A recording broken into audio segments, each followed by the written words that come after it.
Welcome back to H for Hindi 121। Rule number 9 और ये आखिरी रूल है इन्वर्जन का, जिसमें कहा जाता है कि जब आप एक्सक्लेम करना चाहते हैं खुशी से या फिर अपने आप को एक्सप्रेस करने के लिए जो भी आप फील कर रहे हैं, तो व्हाट या फिर हाउ का इस्तेमाल जब आप करते हैं तो ऐसे में स्ट्रक्चर कुछ अलग हो जाता है। क्या होता है अलग? सबसे पहले आप व्हाट कहते हैं, फिर ए या फिर एन, और फिर एडजेक्टिव, और उसके बाद नाउन, फिर वर्ब, फिर subject. What a beautiful day is this. ये बिल्कुल करेक्ट है और यही इन्वर्जन का रूल भी कहता है। Similarly, how quickly has the time phloem. हालांकि जब एड हाउ वाला जो सेंटेंस रहेगा उसमें आप ए एन का इस्तेमाल नहीं करेंगे, और यहाँ पर एडवर्ब का भी इस्तेमाल पॉसिबल है, जबकि व्हाट वाले में ऐसा नहीं होता। ये ध्यान दीजिएगा कि बाकी के सारे जो डब्ल्यू और एच वाले वर्ड्स होते हैं, क्वेश्चन वर्ड्स होते हैं, उनके साथ ये पॉसिबल नहीं है। This happens only and only with what and how. करते हैं शुरुआत। 10 स्टेटमेंट्स है। कितना ही शानदार नजारा है ये, सॉरी क्या ही शानदार नजारा है ये।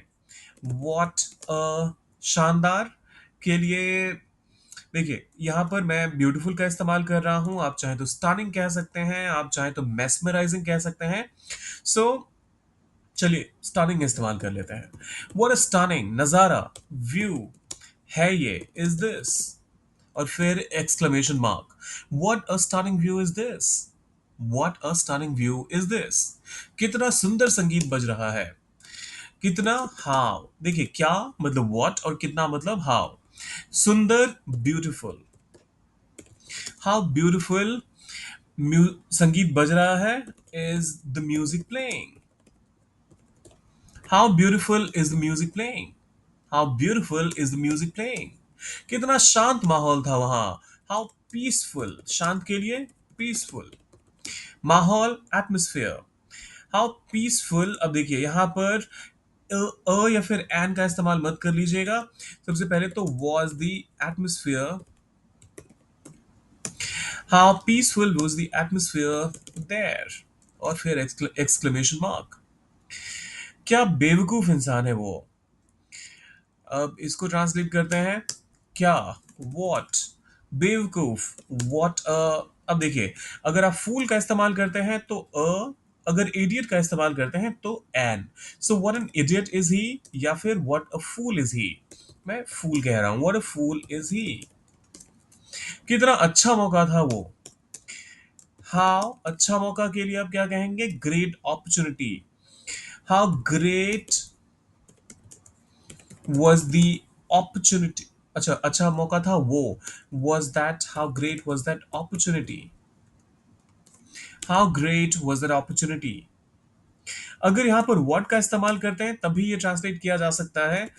what a great opportunity was that। ये भी करेक्ट है। दोनों ही सेम थॉट कन्वे कर रहे हैं। How great was that opportunity and what a great opportunity was that. कितनी जल्दी समय बीत गया। हाउ, अब देखिए जल्दी के लिए क्विकली का इस्तेमाल करेंगे, ये शायद एग्जाम्पल में भी था। How quickly has the time.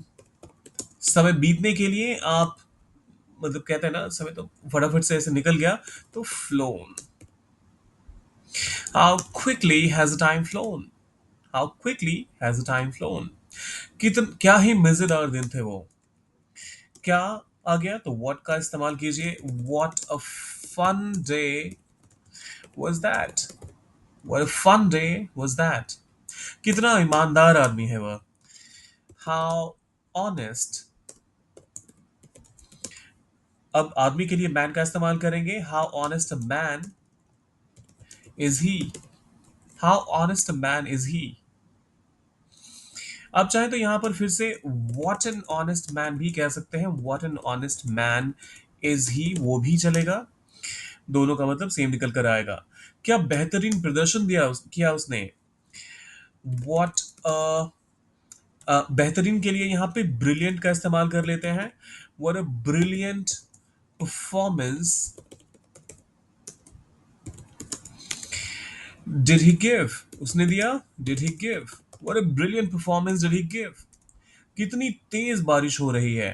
कितनी के लिए हाउ का इस्तेमाल होगा, तेज, हैवी, और कैसे इसको ट्रांसलेट करेंगे सोचिए ज़रा, डालिए उसे कमेंट सेक्शन में। और यहाँ पर हमारा इन्वर्जन का सारा रूल होता है कंप्लीट। तो जाने से पहले सब्सक्राइब, लाइक और शेयर कर दीजिएगा क्योंकि और कुछ इंटरेस्टिंग आने वाला है। मिलते हैं जल्दी।